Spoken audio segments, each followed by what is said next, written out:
বিসমিল্লাহ।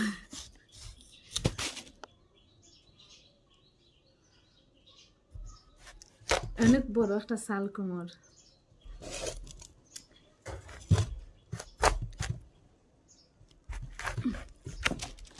মাছের মাথা দিয়ে রান্ধুম।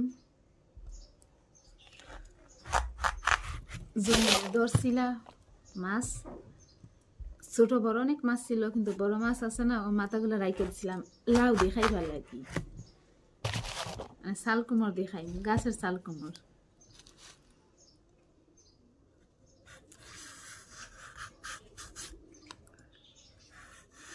একদম ডেগা, ভিতরে দানা হয়েছে ঠিকই, কিন্তু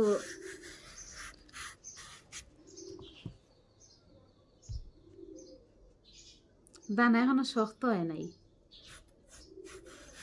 আরো বড় হইল নি।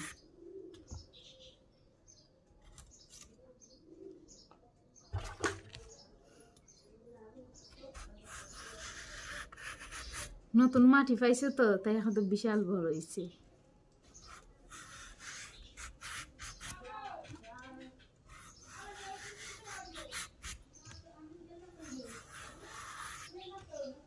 এগুলা কি জানি সার আছে না, সার ছাড়া, কোনো সারটার কোনো কিছু দেওয়া হয় নাই।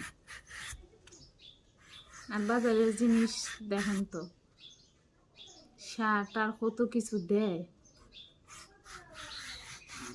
আবার এই দিন একটা ভিডিও দেখলাম, কতগুলা শাক ঢাকা হয়তো কোনো জায়গায় হইব, ড্রেনের পানি আছে না, ড্রেনের পানির ভিতরে শাকগুলা দইতেছে, দইয়া দিয়ে টাকের উপর তুলতেছে। ভিডিওটা দেখলাম, ভিডিওটা দেখে আল্লাহ, মানুষ আসলে কত রকমের মানুষ দুনিয়াতে, বিবেক বলতে কিছুই নেই। এগুলা একদম ঠিক না, এই শাকগুলা কিন্তু তাদের মতন মানুষে খাইব। আমরা তো মানুষ, তাই না? আমরা তো মানুষ, তারাও মানুষ, তাদের ভিতরে কিন্তু এই বিবেকটা নাই।